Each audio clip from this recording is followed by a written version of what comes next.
how to keep your relationship light, fun, and engaging as a 6 sensory person in relationship with a 5 sensory person. Hi, my name is Leah Chantel. Welcome back to my channel.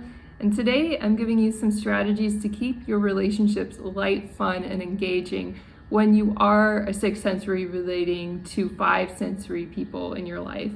And what you want to do is be aware of the 5 sensory mindset. Just building awareness of who they are and understanding that they're not exactly the same as you as a 6 sensory goes a long way in order to handle the situation with them correctly. So the first tip I'm going to give as advice is be prepared for some negative feedback. And how do you prepare for negative feedback from a 5 sensory? Well, first of all, understand that it's not personal. When they say something negative or nasty to you, often they're doing it in jest. Often they're doing it to tease you, but you may not clue into that right away. It just might sound like a negative critical remark, but they could be saying it to be silly. And so that's tip number 1, is to just don't take anything negative they say to you personally. And there are a couple of ways of handling it. First of all, I would ignore them saying something silly to you. Usually the first time, just ignoring it and letting it fly by is enough that it won't come up again. Now, if it does come up again, then you may want to prepare a comeback. So what should you say to keep it light, fun, and engaging and silly and not create a fight? Well, you might think, well, it depends on what they say to me that's negative. And even if I give an example, how am I going to apply that if they say something different? So here's a very, very simple example I'm going to give you for a comeback. All you need to do is look them in the eye and give them the same feedback back to them that they gave to you. If you do that, that's one way of coming up with a comeback, and you can just change your tone of voice a little bit to sound silly. Like if they say, "You're being too slow today," you can look them right back in the eye and say, "I'm being too slow today? Maybe you're being too slow today." Like, just give it back to them. Like in Buddhism, they say the gift that's given to you that you don't receive ends up back in the hands of the giver.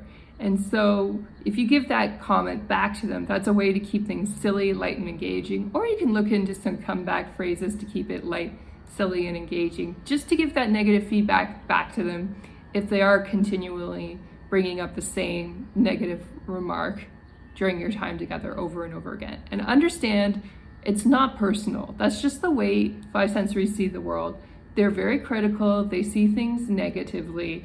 And as a 6 sensory, you make a lot of effort to see the positive in things, and just understand that your viewpoints are going to clash from time to time. And what you can do is turn it into something silly, turn it into something fun, and don't take it too personally when they do show up a little bit negative. My next tip for dealing with 5 sensories and keeping your relationships light, fun, and happy as a 6 sensory is to be cautious about who you keep around as friends outside of this relationship with the 5 sensory. You might feel like, well, what do friendships outside of this have to do with this? So if you repeat your personal stories about the 5 sensory to your friends, and let's say they did say something negative, they could have meant it to be silly and it may not have been a big deal at all, but then you tell that to your friends and you repeat it, and to them it sounds very offensive, and then it turns into a problem. And then they'll give you advice and expect you to follow through on that advice, but it could be the wrong advice. You see what I mean? So let's say they say, like, "You're slow today," and you make a note of that, and later with your friends you kind of complain and say that this 5 sensory in your life said that to you, and then your friends say, "Well, they shouldn't treat you like that. You gotta stand up for them, or stand up to them and stand your ground." You see what I mean? And then it will turn into a big problem or a big confrontation when it didn't need to be. You see what I mean? And so you have to be really careful who you keep around as friends and be discerning about what is the right advice. So if you really want to keep your friends around who are giving you bad advice, you can keep them around if you want, but just understand that their advice is the wrong advice and you don't want to follow it. And if you don't want their advice, then don't share about your relationship with the 5 sensory, and then you'll stay out of trouble. My next piece of advice is to have gratitude for everything in your life, including that relationship. Just think about if that five sensory wasn't there, maybe you wouldn't feel so good, you know? And the more things you're grateful for, the more things you're positive and feeling good about, the more you're going to enjoy your life and enrich your life and stop looking for problems to pick apart and confront, because you'll realize your life is already joyful and already peaceful. So that's a huge piece of advice. But also keep in mind that when you're practicing gratitude, that not everybody does practice gratitude. And so not everybody's going to see the world the same way. And don't take that personally. Understand that this is your practice and this is what enhances your life. And don't force those standards onto another person. Rather, keep that standard to yourself and enjoy that for yourself, rather than try to force it upon other people or expect them to behave in the same way that you behave. And that way you're going to be more happy, more joyful in your relationships than you otherwise would have been. Just look for what's good. My next piece of advice is don't look for the negative in the relationship with your five sensory, because you'll probably find a lot of negatives because they see things in a negative way.